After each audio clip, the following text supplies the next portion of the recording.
ഇതിൽ പ്രധാനമന്ത്രിയുടെ ലീഡർഷിപ്പിനെ അപ്രീഷിയേറ്റ് ചെയ്യുകയും എന്തൊക്കെ രാഷ്ട്രീയ വ്യത്യാസങ്ങൾ ഉണ്ടെങ്കിലും പ്രധാനമന്ത്രിയുടെ ലീഡർഷിപ്പിനെ അഭിനന്ദിക്കാൻ ഒരു പ്രധാനപ്പെട്ട കാര്യമുണ്ട്. നമ്മൾ ഇപ്പോൾ സ്കാൾപ്പ് മിസൈലിനെ കുറിച്ച് പറഞ്ഞു. സ്കാൾപ്പ് മിസൈലിന്റെ പ്രത്യേകത എന്ന് പറയുന്നത് അതിനൊരു പേരുണ്ട്. എന്താണെന്നറിയാമോ? സ്റ്റോം ഷാഡോ എന്നാണ് അതിനെ വിളിക്കുക. എന്ന് പറഞ്ഞാൽ കൊടുങ്കാറ്റിന്റെ നിഴൽ എന്ന് പറയും. എന്ന് പറഞ്ഞാൽ വരുന്നത് കൊടുങ്കാറ്റാണെന്ന് നിങ്ങൾക്കറിയില്ല. നിങ്ങൾക്കൊരു ചെറിയ ഷാഡോ പോലെയാണ് തോന്നുക. നിങ്ങൾക്കൊരു മന്ദമാരുതനായെന്ന് തോന്നും. പക്ഷെ വന്ന് പ്രഹരമേൽപ്പിക്കുമ്പോഴാണ് അതൊരു കൊടുങ്കാറ്റായിട്ട് മാറുന്നത്.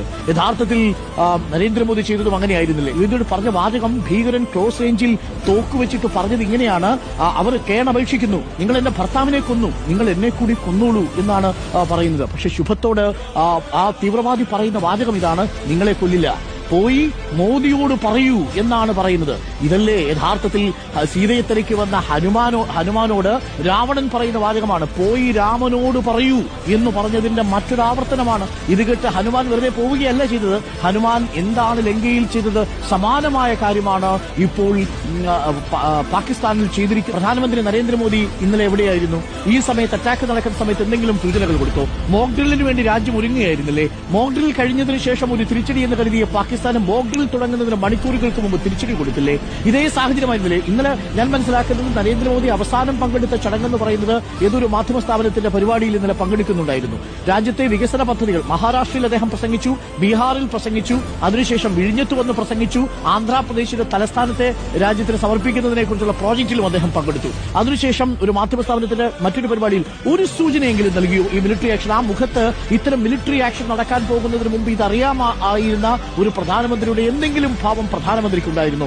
അതിലുള്ള സ്റ്റേറ്റ്മാൻഷിപ്പിനെ, മിലിറ്ററി ബ്രില്യൻസിനെ നമ്മൾ അഭിനന്ദിക്കുക കൂടി ചെയ്തു. പാകിസ്ഥാൻ എന്തായാലും നന്നാവാൻ പോകുന്നില്ല.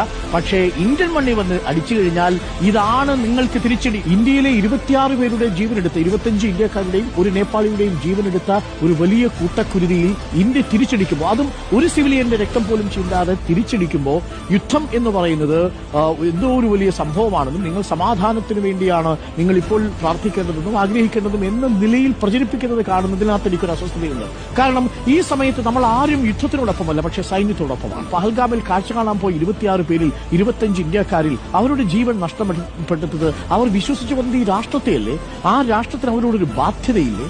164 പേരുടെ ജീവനല്ലേ 2008 നഷ്ടപ്പെട്ടത്? മുംബൈയിൽ പലയിടങ്ങളിലായിട്ട് നടന്ന ബോംബ് ആക്രമണങ്ങളിൽ നേരിട്ട് പോയി ഫയർ ചെയ്യായിരുന്നില്ലേ? ആ മനുഷ്യരൊക്കെ മുംബൈയിൽ സാധാരണ തെരുവുകളിൽ അവരുടെ ജീവൻ സന്ധാരണത്തിനായി ഇറങ്ങിയ മനുഷ്യരല്ലേ? അവരെ പോലെ ഇനി എത്ര മനുഷ്യർ മുംബൈയിലും ഡൽഹിയിലും കാശ്മീരിലും ഒക്കെ സന്ദർശിക്കാനിരിക്കുന്നു? ഇവരുടെയൊക്കെ ജീവൻ സുരക്ഷിതമാണ് എന്ന് ഈ സർക്കാർ ഉറപ്പ് നൽകണമെങ്കിൽ അതിർത്തി കടന്നുവരുന്ന തീവ്രവാദത്തെ അവസാനിപ്പിച്ചേ പറ്റൂ.